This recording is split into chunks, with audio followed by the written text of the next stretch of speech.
ममता बनर्जी जी कई सरकारों में शामिल रहीं, एनडीए की सरकार में भी शामिल रही। आज स्थिति वही है, 58 एमएलए टूट चुके हैं, ऋतुव्रत बनर्जी को अपना नेता बना चुके हैं।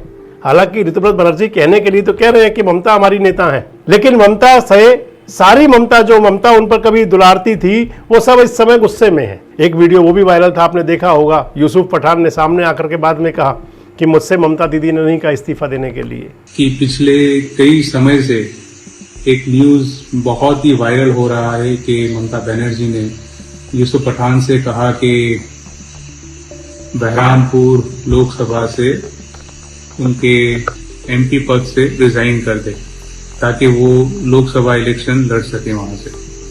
मुझे ममता बनर्जी ने कभी भी ये बात नहीं की। लास्ट मीटिंग भी हुई थी, वहां पे भी उन्होंने मुझे ये बात नहीं की। दोस्तों नमस्कार, मैं संजय मग्गू और मौजूद हैं देश रोजाना के डिजिटल मीडिया मंच पर। 28 साल पुरानी है ममता दीदी की पार्टी, ममता बनर्जी की पार्टी तृणमूल कांग्रेस। कांग्रेस से अपने तिनके अलग किए थे और तृण को मूल बना लिया था और बन गई थी वो तृणमूल कांग्रेस, कुछ ऐसा कह लीजिए, क्योंकि कांग्रेस से अलग होकर के पार्टी बनी थी। 28 साल की पार्टी हो चुकी है, 1998 में बनी थी, 2026 आ चुका है। इस 28 साल की पार्टी के अंदर ममता बनर्जी जी कई सरकारों में शामिल रहीं, एनडीए की सरकार में भी शामिल रही, यूपीए की सरकार में भी शामिल रही। ममता बनर्जी संसद के अंदर भी मुखर रहीं, शासन मिला वहां पर, रेल मंत्री तक मिला डिपार्टमेंट उनके पास। इधर पश्चिम बंगाल के अंदर 15 साल उनका शासन रहा, 15 साल सरकार रही उनकी, 15 साल मुख्यमंत्री रही। आज स्थिति यह है कि 28 साल पुरानी पार्टी इस प्रकार से जीर्ण शीर्ण हालत में पहुंच चुकी है, बिल्कुल टूटने की कगार पर। मैंने आपके साथ वीडियो शेयर पहले भी की हैं।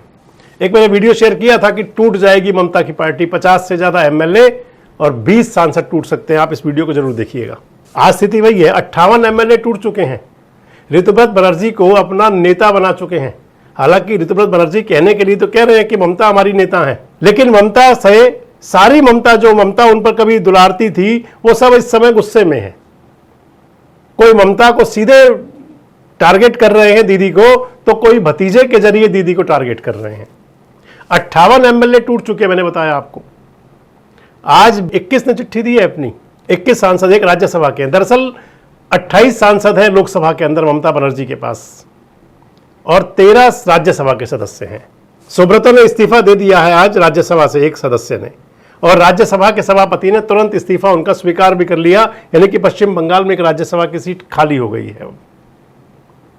इधर अगर आप आते हैं लोकसभा की सीटें अगर, तो 28 में से 20 सांसदों ने लोकसभा स्पीकर को कह दिया है कि हम एनडीए को समर्थन देंगे। अगले किसी वीडियो में आपसे पूरी बात करूंगा कि आखिर किस योजना पर काम है, लेकिन 20 सांसद ही चाहिए थे अलग होने के लिए, एक जो अलग गुट बनाने 2/3 चाहिए।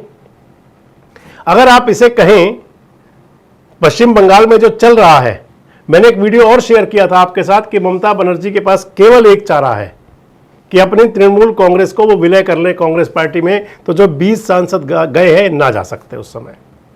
कल ही बैठक हुई थी, भूपेंद्र यादव है केंद्र सरकार के वजीर, कैबिनेट मंत्री, मोदी और अमित शाह के बहुत नजदीकियों में शामिल हैं, मोदी जी के बहुत नजदीक हैं। और भूपेंद्र यादव जी जो हैं वो हरियाणा से संबंध रखते हैं, राजस्थान के आजकल सांसद हैं।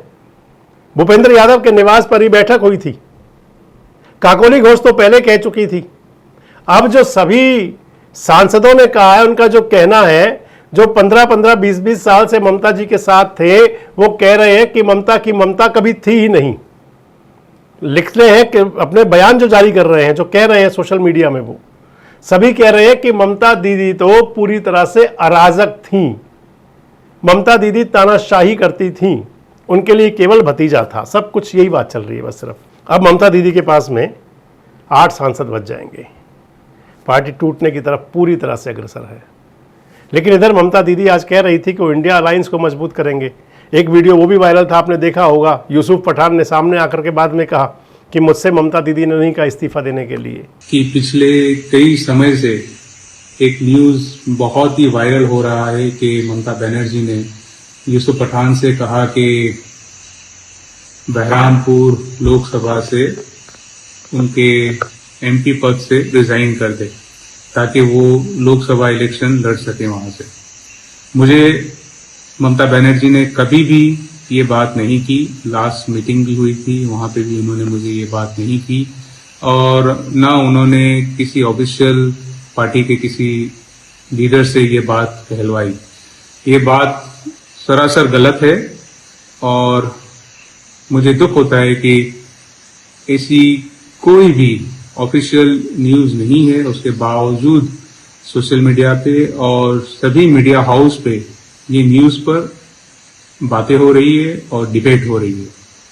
तो मुझे ममता बनर्जी ने या पार्टी के किसी भी लीडर ने अपने एमपी पद से रिजाइन करने के लिए नहीं कहा। कहां तक पहुंचेगी सियासत?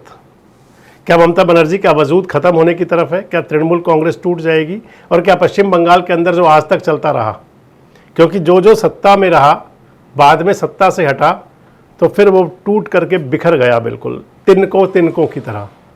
चाहे वो कम्युनिस्ट पार्टी थी, चाहे वो कांग्रेस थी, चाहे वो आज ममता बनर्जी की पार्टी है। क्या करना चाहिए आगे ममता बनर्जी को? अपनी राय कमेंट बॉक्स में आप भी दे सकते हैं। जुड़े रहे हमारे साथ, देखते रहें देश रोजाना। सब्सक्राइब करें देश रोजाना के YouTube चैनल को और नई वीडियो की नोटिफिकेशन पाने के लिए बेल आइकन जरूर दबाएं। अगर आप ये वीडियो Facebook या Instagram पर देख रहे हैं तो पेज को लाइक और फॉलो जरूर करें और ज्यादा से ज्यादा शेयर करें।